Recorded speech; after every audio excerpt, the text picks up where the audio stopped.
So hello and welcome everyone. ये Punjab audio का third वाला पार्ट है। इसमें मैं 51 से क्वेश्चन से लेके 90 क्वेश्चन तक इसमें कवर कराऊंगा। ऑलमोस्ट 40 क्वेश्चन इसमें या 40 क्वेश्चन इसमें कवर होंगे।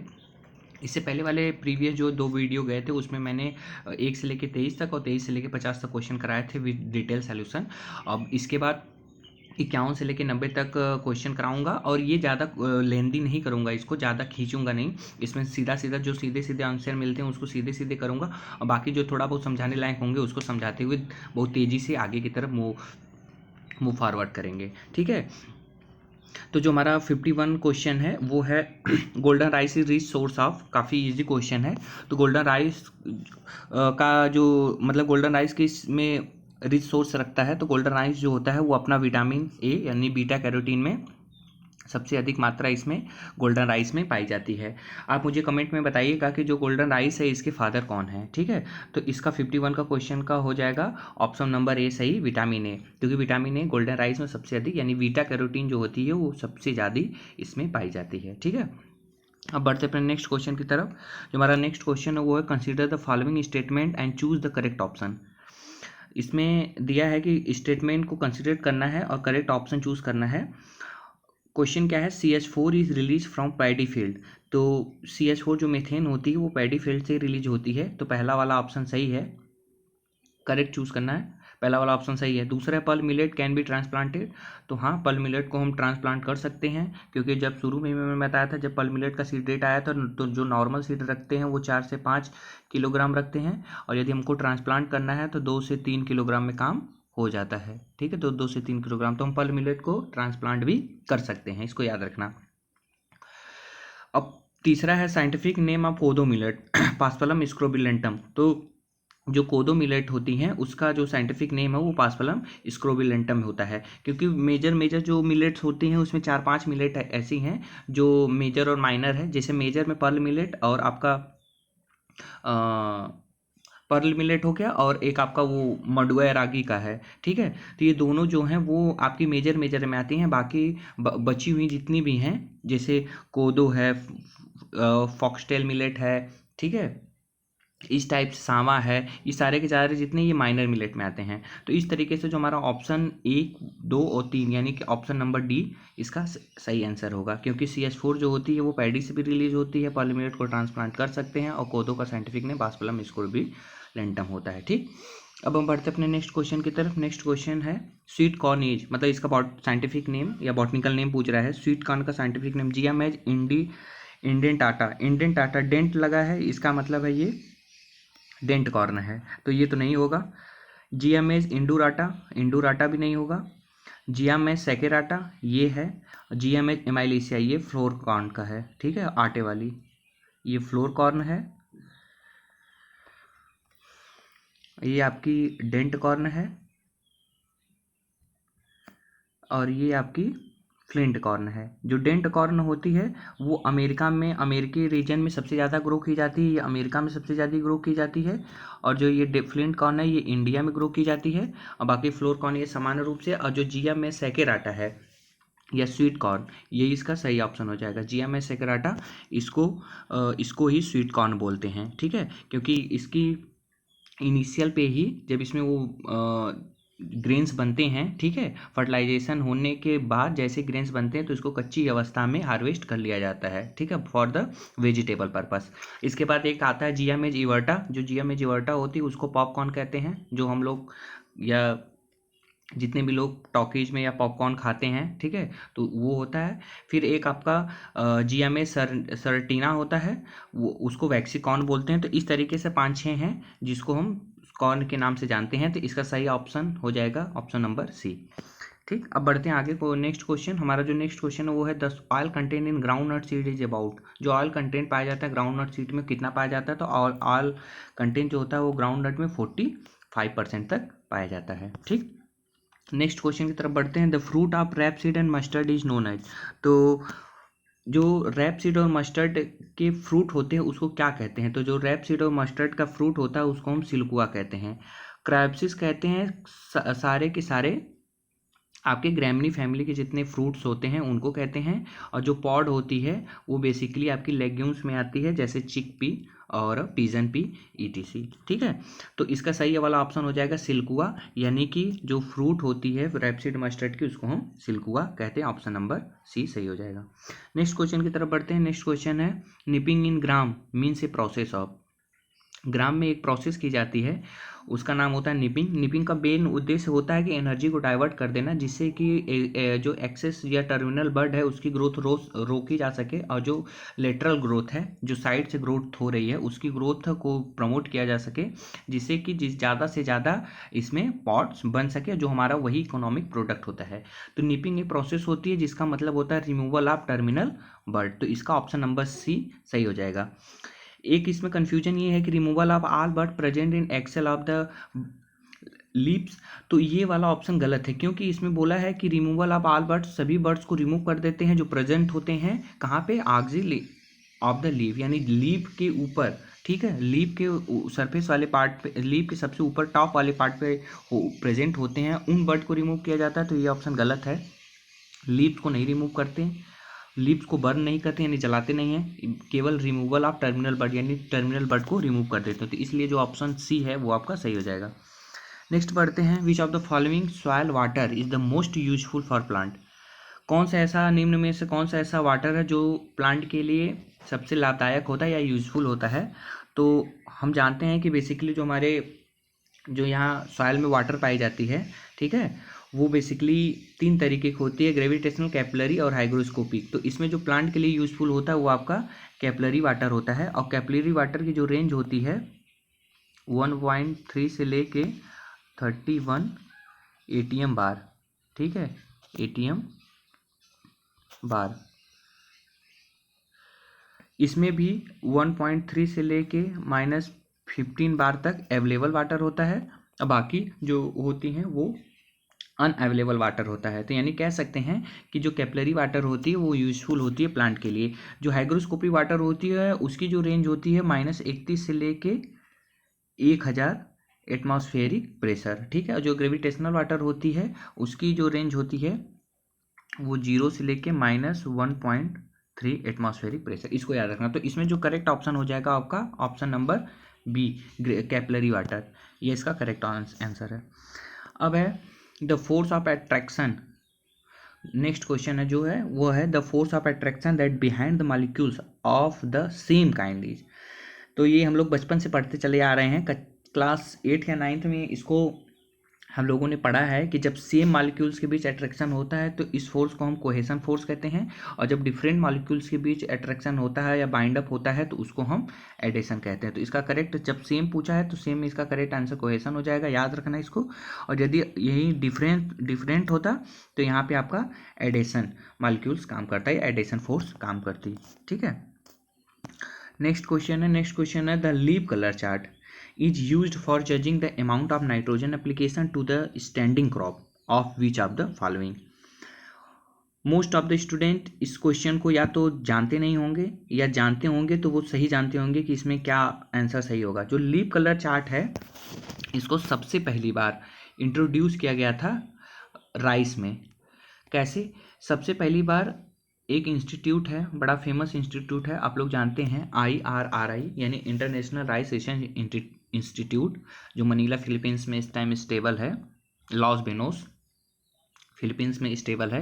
इन्होंने ही एक टेक्निक निकाली राइस में नाइट्रोजन के डेफिशिएंसी को मेज़र करने के लिए या नाइट्रोजन के अवेलेबिलिटी को मेज़र करने के लिए इन्होंने एक टेक्निक निकाली, लीफ कलर चार्ट। तो इसमें होता क्या है लीफ कलर चार्ट में, इसमें आपका एक कलर चार्ट होता है इस तरीके से। ठीक है, इस तरीके से कलर चार्ट होता है, उसमें कई भाग होते हैं, कई उसके पार्ट होते हैं इस तरीके से। इसमें जो पहले वाले पार्ट में थोड़ा डार्क ग्रीन होगा, फिर दूसरे वाले पार्ट में हल्का डार्क ग्रीन होगा, फिर इस थोड़े तीसरे वाले पार्ट में थोड़ा सा उससे हल्का ग्रीन होगा, लास्ट वाले में एकदम लाइट ग्रीन होता है। ठीक है, इस तरीके से 4 या 5 इसमें कलर सेट होते हैं, और ये एक तरीके से पूरी स्केल होती है, इस स्केल को ले जाके वो लोग राइस के प्लांट के लीफ पे, जो राइस की लीफ होती है उस पे ले जाके इस कलर को मैच करवाते हैं, जिससे ये पता कर पाते हैं कि इसमें नाइट्रोजन की कितनी अवेलेबिलिटी है या कितनी डिफिशियंसी है। नाइट्रोजन की डिफिशियंसी होने पे यदि लाइट कलर बिल्कुल आ रही है, लाइट ग्रीन कलर आ रही है, तो इसमें नाइट्रोजन की एक्सट्रीमली आवश्यकता है या नीड है, ठीक है। और यदि डार्क कलर आ रही है, डार्क जो ग्रीन है वो आ रहा है, तो इसका मतलब है कि इसमें नाइट्रोजन प्रॉपर अवेलेबल है। तो ये जो होता है LCC यानी लीफ कलर चार्ट, इसका यूज हम बेसिकली राइस के फील्ड में करते हैं और इसको डेवलप किया था IRRI international rice research institute ने। ओके, नेक्स्ट क्वेश्चन की तरफ बढ़ते हैं। नेक्स्ट क्वेश्चन है हमारा एक्सटेंशन EJ। तो एक्सटेंशन क्या है? Extension one way flow message है, टू वे फ्लो मैसेज है, restricted way flow of message है, या नन ऑफ एबव। तो इसमें से जो एक्सटेंशन होता है ये two way flow of message होता है। क्यों two way of flow message होता है? क्योंकि जो इसमें जो एक्सटेंशन वर्कर होते हैं, ठीक है, या फिर जो लीडर होते हैं या फिर जो फार्म वर्कर होते हैं, वो मैसेज को देते हैं फार्मर तक, और फिर फार्मर से भी वो कुछ उनकी परेशानियों को सीखते हैं, ठीक है। मतलब फार्मर की परेशानियों को सुनते हैं और उनसे भी कुछ सीखने को मिलता है और फार्मर उनसे भी कुछ सीखता है, यानी इसमें दो व्यक्तियों का कम्युनिकेशन होता है, ठीक है। इसमें एक तरफ आपका लीडर आ गया, लीडर कह सकते हैं या वर्कर कह सकते हैं जो भी, और एक तरफ आपका फार्मर आ गया, ठीक है। तो ये वन वे नहीं होता कि केवल लीडर या जो वर्कर है वो बोलता रहेगा, फार्मर सुनेगा। फार्मर की भी समस्याओं को सुनता है और फार्मर से भी कुछ सीखता है, और फार्मर जो होता है वो वर्कर से भी कुछ सीखता है, ठीक है। तो इस तरीके से ये टू वे फ्लो होता है इसमें मैसेज का, या कम्युनिकेशन जो होती है वो टू वे होती है। तो एक्सटेंशन क्या है? Two way of flow of message है, ठीक। नेक्स्ट क्वेश्चन की तरफ बढ़ते हैं। वो हमारा है question match the following column, यानी लिस्ट 1 लिस्ट B से मैच कराना है। तो जो क्वेश्चन है वो है author of the famous book species plantarum. जो स्पीसीज प्लेंटरम ये काफ़ी फेमस बुक है और इसको लिखा था कैरोलस लिनियस ने। कैरोलस लिनियस के द्वारा ये लिखा गया था। कैरोलस लिनियस ने बाइनोमियल नॉमक्लेचर भी दिया है, यानी द्विनाम पद्धति, जिसे हम आज जो हम बॉटनिकल नेम पढ़ते हैं जीनस स्पीसीज को, उसको देने वाले जो वैज्ञानिक थे वो कैरोलस लिनियस थे या कार्ल लिनियस थे। तो ये book of species plantarum Karl Linnaeus का दिया हुआ था। प्लांट आइडियोटाइप, जो फर्स्ट प्रपोजल था प्लांट आइडियोटाइप का, उसको दिया था CM डोनाल्ड ने, और जो हेट्रोसिस है उसको दिया था GM सल ने। तो इस तरीके से मैच करेंगे इस कॉलम को, तो हो जाएगा आपका पहले का P, दूसरे का R और तीसरे का Q। तो यानी कि ऑप्शन नंबर C इसका राइट आंसर हो जाएगा, PRQ। ऑप्शन नंबर C इसका राइट आंसर हो जाएगा। नेक्स्ट क्वेश्चन की तरफ बढ़ते हैं। कंसीडर द फॉलोइंग स्टेटमेंट, इसमें फिलिंग द ब्लैंक करना है। जो व्हीट ग्रेन प्रोटीन है, जो व्हीट के जो ग्रेन है उसमें कौन सी प्रोटीन पाई जाती है? और initially the potassium deficiency symptom in barley appears on. तो पहले तो व्हीट ग्रेन प्रोटीन जो होती है वो आपकी ग्लूटीन होती है, तो इसमें कई ऑप्शन में ग्लूटीन, हाँ B और D में ग्लूटीन है, ठीक है।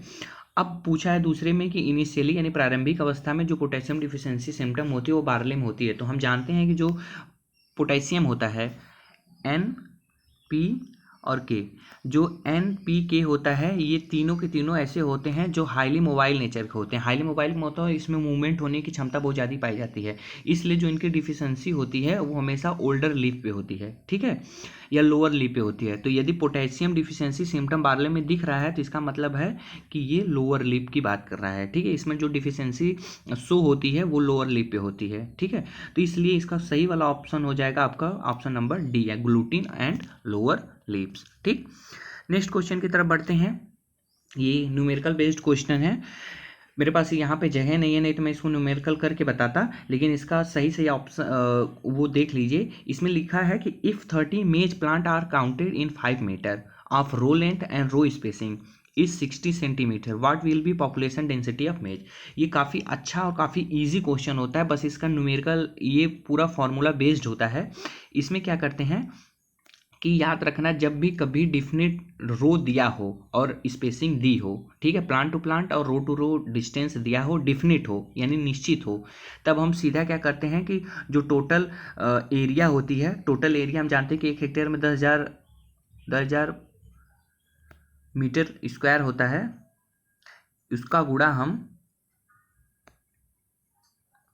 100 गुणे 100 गुणे 100 सबके बटे आपका 60 × 30 इस टाइप से इसका गुणा हम कर देते हैं। जो 60 जो है वो रो टू रो स्पेसिंग है, इसमें लिखा है, और जो 30 है वो प्लांट टू प्लांट है। और हम एक रो है, उस रो में हम 5 मीटर पे हम 30 प्लांट को इस तरीके से, एक 5 मीटर की रो है और उसमें हम 30 प्लांट को ऐसे लगा रहे हैं, ठीक है। और जो इनके बीच की जो दूरी होती है, जो दूरी है वो 60 सेंटीमीटर, यानी जो रो से रो के बीच की दूरी है, इसकी दूरी है वो आपकी 60 सेंटीमीटर है, यह 60 सेंटीमीटर, ठीक है।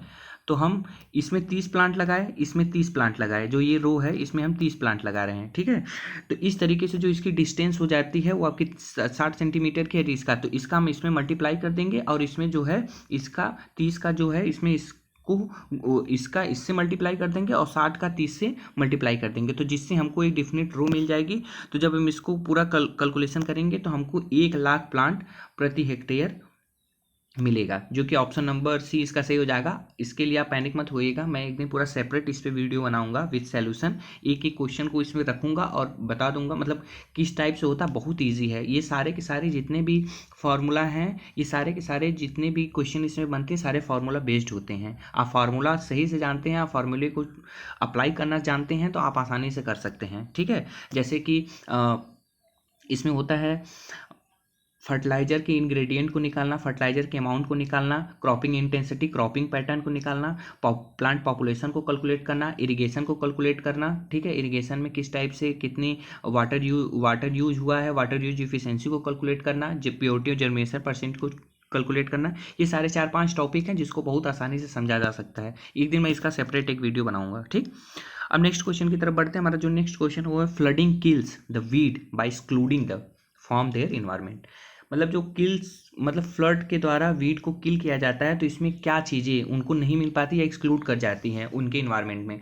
तो फ्लड हम कब करते हैं, फ्लड हम वीड को किल करने के लिए इसलिए करते हैं कि उसमें जो सॉइल के अंदर एयर की अवेलेबिलिटी, ठीक है, जो हवा है उसकी अवेलेबिलिटी ना हो सके, जिससे कि वीड एयर नहीं पा पाए, ठीक है, या वीड में जो वीड जो है वो वीड को एयर ना मिल पाए या हवा ना मिल पाए, जिसके कारण वो एक्सप्लॉइट कर जाए या मर जाए, डिस्ट्रॉय हो जाए। तो इस केस में हम इन्वायरमेंट में हम एयर को एक्सक्लूड करते हैं। तो इसका सही वाला ऑप्शन ऑप्शन नंबर ए हो जाएगा। ये कॉमन सेंस की भी बात है कि हम फ्लड क्यों लगाते हैं। फ्लड लगाएंगे तो वहाँ पे ऑक्सीजन नहीं रहेगा, जब ऑक्सीजन नहीं रहेगा तो वहाँ पे एयर नहीं बनेगी, एयर नहीं बनेगी तो जो वीड होते हैं वो किल हो जाते हैं, ठीक। अब हम बढ़ते अपने नेक्स्ट क्वेश्चन की तरफ। हमारा नेक्स्ट क्वेश्चन है lose the horizontal resistance to the plant disease during a breeding cycle is. तो इसमें क्या है कि लॉस करता है हॉरिजेंटल रेजिस्टेंस। देखिए 2 प्रकार के रेजिस्टेंस होते हैं, एक वर्टिकल रेजिस्टेंस होता है, एक हॉरिजेंटल रेजिस्टेंस होता है। जो हॉरिजेंटल रेजिस्टेंस होता है वो बेसिकली एक प्रकार के जो मतलब बहुत सारे जीन होते हैं जो बहुत सारे पैथोजन पर अपना कंट्रोल करते हैं। बहुत सारे जीन होंगे जो बहुत सारे पैथोजन पर अपना कंट्रोल करते हैं, ठीक है। तो इस प्रकार के जीन को हम हॉरिजेंटल रेजिस्टेंस बोलते हैं।